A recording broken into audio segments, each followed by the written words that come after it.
Morning, everyone. Thank you for coming. We have 3 students presenting today, and next Thursday here at 11 we'll have 4 additional internship presentations.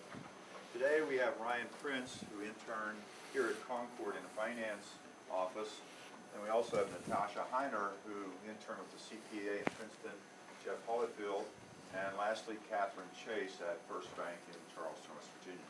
We'll begin with Ryan. Like Mr. Fazio said, I was an intern here for Ms. Cahill in the business office. The professors call me Ryan, everybody else calls me Andrew. Just a little bit about our organization, since most of us either attend Concord University or have attended Concord University. I picked some interesting facts just to see some other stuff that you may not know. We were established in February 28th of 1872. We were actually founded by a combination of Union and Confederate soldiers. The reason that we were founded was for harmony and sweet fellowship.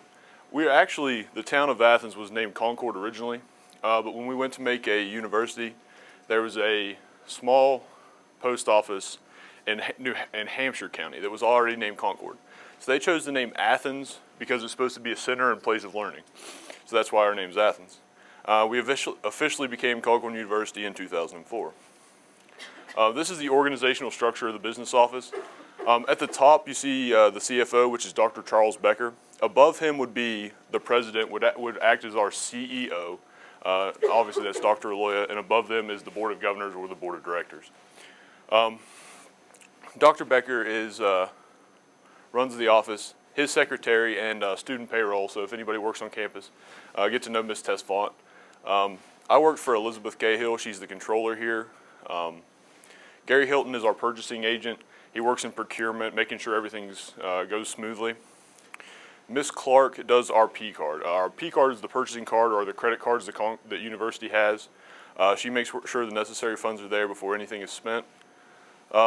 Libby Webb is accounts payable. Anything that needs to be paid, whether it's P card or just cash or somebody takes a trip somewhere, all that goes through Ms. Webb. Victoria Blankenship is the business manager and the accounts receivable. Say your scholarships, you want to pay the cashiers, all that stuff goes through her. Also, another individual who's in the crowd right now works for Miss Victoria Blankenship, that's Brandon Green. Andrea Webb does payroll, not so much student payroll as faculty payroll. So if you do have a question about something in the payroll, remember to go see Ms. Tesfont. Angie Taylor does daily revenue, so any cash checks, items received on a daily basis are all recorded by her at the end of the day. The 2 cashiers, which you may have seen if you went to the business office and paid a check or something, is Miss Sarah Hampton and Miss Debbie Rhodes. I'm going to go into stuff that I worked on this semester in the business office. The first thing I started on when I got there was a presidential travel expense report. As you see here, it started in June because the fiscal year here at Concord starts in June, up until February, when I received the report. It records all the P card transactions the president's office has seen, whether that's for an allotment of gasoline, hotels, a large trip that they took to India, a trip to Cyprus. It all comes through into this report. It is used to break down what is actually spent by our president, what is spent by the HEPC, which is the individual that is the president's boss from Charleston, and our faculty. The goal is to determine what exactly the president himself spent. What is exactly going to be charged to his office in comparison to, yes, the faculty can also use his P card, but a lot of the times they're just paying for that to happen. We receive grants here at Concord that allow us to cover some of this, that the state grants us to prevent the expenditures and funds that have to be used for travel reports. A comparative budget analysis was a 5-year summary of every fund, every expenditure spent here at Concord from the year 2007 to the year 2011. It's broken down two different ways. The first way is a consolidated, everything's together. It's just based by fund type. The second is a breakdown by fund. Concord operates under 5 specific funds. The plant, auxiliary, general, expenditure, and the other one is receiving of scholarships and stuff like that. The specific name is eluding me at the moment. This is used to figure out future budgets.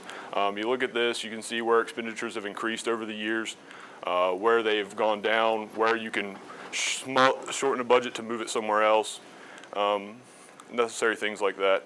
It helps Ms. Cahill in determining her budget for the upcoming school year. The faculty load report, something that I was telling Mr. Fazio about when I was first beginning my internship, and he seemed kind of interested in it. It actually affects us quite greatly.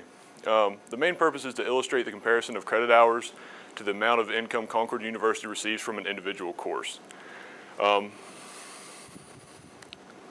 reason for this is because it shows the people making decisions here at Concord what classes we can offer every term, what classes we should offer only once every year, things like that. Because if it has a low income for the university, it's not a good business decision to keep it every semester. It breaks down the benefits of faculty into instructional and non-instructional cost. So like say for Mr. Fazio's management class, instructional costs are, say, his salary, his benefits that he receives. But non-instructional costs would be things like Miss Brown, Bonnie Brown. She technically still has some bit of cost into that class because of her job here at Concord. But the instructional cost is specifically what we look at.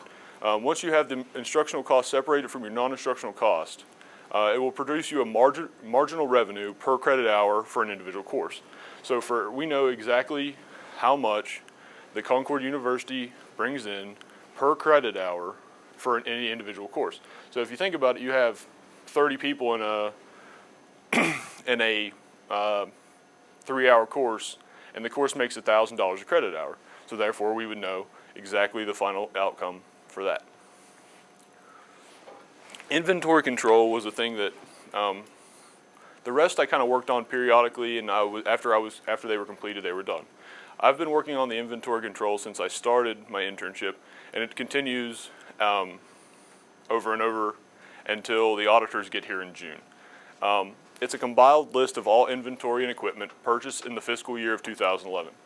So if the plant needs a new saw or the gazebos we recently just bought, they all go into this binder, an Excel spreadsheet, so that the auditors can track where the money went, where the inventory is now, and if for some reason something brings up a red flag, which with Ms. Cahill it doesn't seem to ever do. She's very good at what she does. It also shows retired inventory, something that isn't being used anymore, that's coming off the books, something that's been fully depreciated that's coming off the books in 2011.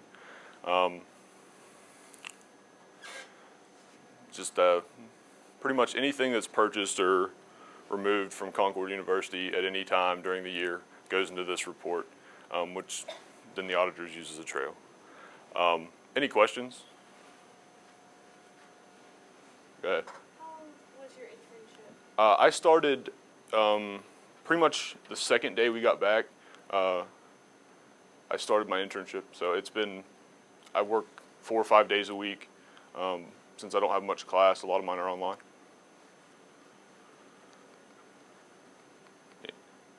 Do you know of any decisions ever made from the faculty load report? Do I know of any decisions? No, I don't. I just, when I did it, I got to see the numbers, but that was about it. I never really asked much questions. But I'm pretty sure you could, if you wanted to, you could go ask her about it. I'm sure she'd let you see it. Another question for Ryan?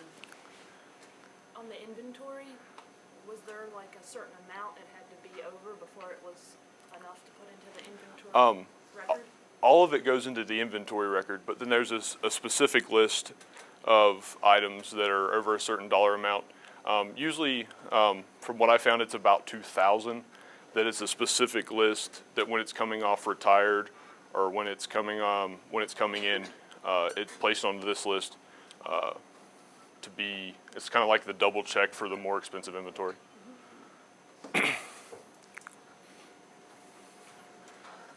And if anybody wants to know what their professors make, just because you're curious, West Virginia State auditor reports, those are all public records. In case you just want to look it up for fun. Anything else? Thank you very much. How do you do, guys? That's my boss. Think you learned anything? You did well. He's a good student and a good employee. Even if I did miss your presentation, you can blame Libby and Gary. I'll see you later. Oh, you need this.